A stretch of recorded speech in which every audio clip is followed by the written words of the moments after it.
we're going to show some tension defenses against this area of the tendon. The calcaneus tendon, if Mike pulls his toes back, it's not the linear displacement of this calcaneus bone that's causing the lack of compression against the tendon.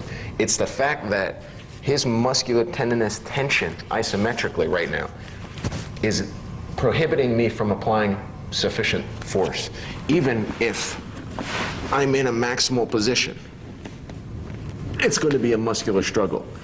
To counter this toe, roll the shoulder back first. Then you can apply pressure.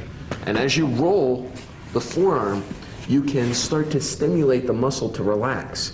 This relaxant will cause more maximal pain and can cause a rupture if you thrust your hips and fire through. There's another defense for him from here. As I'm across, if he grabs the closest knee and then grabs the far knee, he can have the opportunity to thrust his heel through. Now, what you have to do is to remember that you're needing to roll and extend. Now we're in position to apply force. And as you roll the forearm, you can start to stimulate the muscle to relax again. Okay, one more defense. Let's start this way. One more defense for Mike is, I didn't do that. One more defense is for him to start to twist his leg inward medially. Now, he's exposing himself to other things, which we'll address later. But if you happen to be moving in that direction, know that you can easily just switch arms. He rotates into this. Now this arm here is just going to wrap upwards. Now I haven't pointed at him yet. If I point off screen, that's going to cause an excruciating amount of pain. But I haven't added my hips yet, and I haven't stimulated the muscle. Okay? There's one more thing that we haven't gone through yet, and that's the shoulder roll. Now that's it. That's going to rupture or avulse the tendon. And I want you to look at the depth that I'm at. I'm not down at the calcaneus bone. I'm not down here. I'm up at the calf. This is going to be important for us because as we see that these gastrics are accessible to force, then we know that no matter where we are on the calf, even if it's up here, causing excruciating amount of pain. What's going to be important is remembering what we described at the beginning, and that is intermittent rhythm. Intermittent rhythm does not mean vast jerks, jerks being an actual term for acceleration. Intermittent rhythm is actually a release of pressure and a replacement. It's not an increase in pressure or an acceleration. This is important because we understand neural shutdown. If you apply force for an extended amount of time, if you have a tough guy, he's going to suck the rhythm. He's going to suck the pain and until there's a neural shutdown. This is a tactic that we used back in Sambo days. If he has his arm wrapped and he's applying pressure, you relax because you have about 20 or 30 seconds of excruciating pain. And if you can eat that pain, then he's blowing his energy while you're waiting for his muscular fatigue to occur. And then once you have a neural shutdown, you're at an advantage. So let him chaw away at your leg. Plus, since games like Sambo are fast, where they only have 60 seconds before they stand you up, you're trying to blow all his energy while you are thinking about the next match. But anyway, aside from sport fights, this intermittent rhythm will allow you to continually stimulate. There's a reset each time that you release the pressure. It has to be not too short, not too long. Let's come over here. Can you just lay down? There. Now, as you continue to apply intermittent pressure, it's stimulating the muscle, and he's actually becoming more and more tense. I can feel the tension in his muscle. That acts as a buttress for me to apply more pressure. So this motion will actually allow me to cause more and more excruciating pain. Now, I'm exaggerating. I'm not going to have a seizure down here. But this pain will start to maximally increase the more that you allow the rhythm to happen. Now, we went over the reverse. What this is actually doing is it's starting to apply pressure. It's beginning to apply pressure along some of the nerve access, like we talked with the tibial and the saphenous nerves. As he rotates, I want you to see first here, as he continues to rotate his knee medially, he's going to expose his heel, his calcaneus bone. That becomes a lever. We saw this, that we can apply force onto the calcaneus tendon still. But if we isolate the knee, as we isolate the knee, this becomes a rotational axis for tearing. At this point, when we rotate this medially, we're going to tear the medial collateral ligament and probably have residual tears in the anterior cruciate ligament here. When you do this, you're not rotating this way. That's your rotation. That's not the rotation of the anatomical axes. Your rotation will be across your body. Its rotation of the tibial femoral joint up here is right here. So if we look at his foot again, bend your knee. The middle of his foot works towards the shaft of the tibial bone. So if you want to rotate his foot, this has to be half of the lever, this is half of the lever, here is the point of rotation.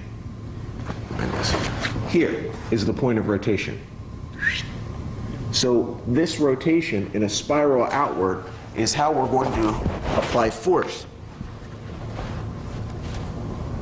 This way. But that's only one end of the lever. We still have our shoulder roll to do. You shouldn't be struggling to pull this upward. You should be rolling your shoulder backward to cause pressure to explode the knee. Once again, we're talking about the anterior cruciate ligament. There. Now, as we roll the shoulder backwards and thrust the hips, we blow out the ligaments. This is a cause of dysfunction. This strategy will leave him hobbled for life, requiring surgery. So seriously think about the implications of your actions. They need to meet the standards of whatever conflict this was. If it's a sport fight and you blow out his knee, there might have been more effective ways of causing a decisive event, like the application of extreme pain, rather than having to break him. If you're in a situation where you just got kicked and landed on the ground, his kick's still attached to you, and you're in a street fight conflict, just break and rip his leg off. Why not? You need to get out of here. You need to get out fast because you're not considering the fact that he'd just pull out a folder knife, pull out a small handgun, whatever. Think about the implications and the relevance of your joint manipulation strategies. All right, let's go even a little further. I'll switch to this leg.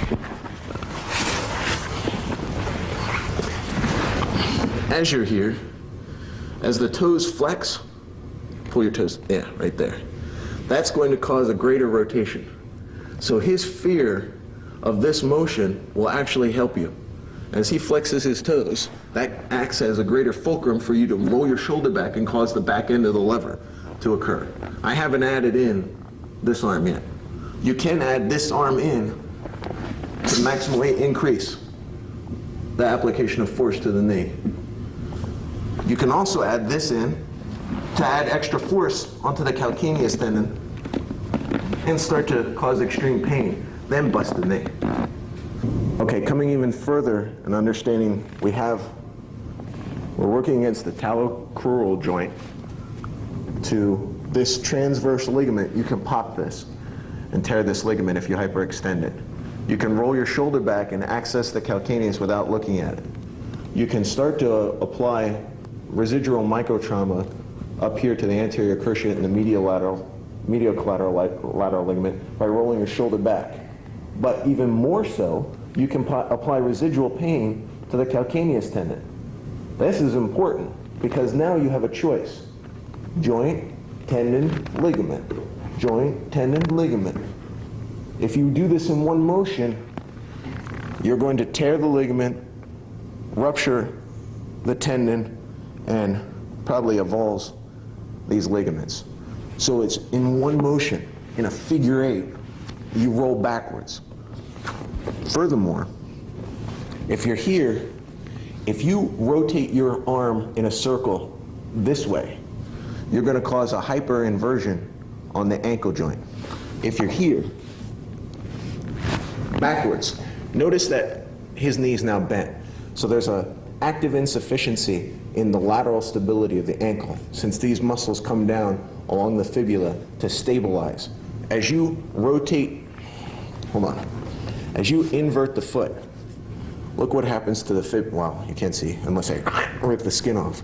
But the fibula is actually now adjusting downwards because it's protecting this mortise.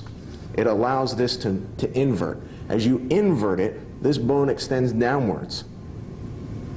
Remember the mortise? So as it does, you're exposing it to mechanical stress. Because of the active insufficiency, you are changing the submission in a different direction. This is a different ligamentous attack.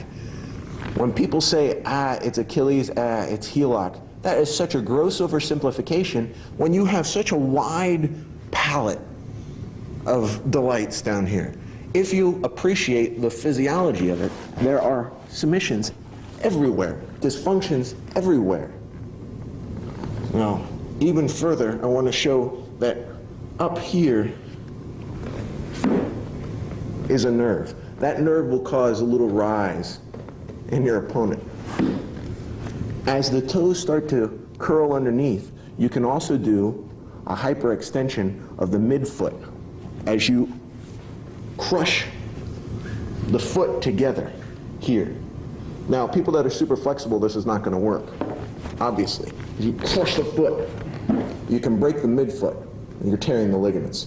Then you have a smaller axes of rotation. As you crush inward, now rotate. He flies through as ligaments start to fly akimbo. So there's a great panoply of events that occur if you appreciate the internal architecture of the ankle. Now,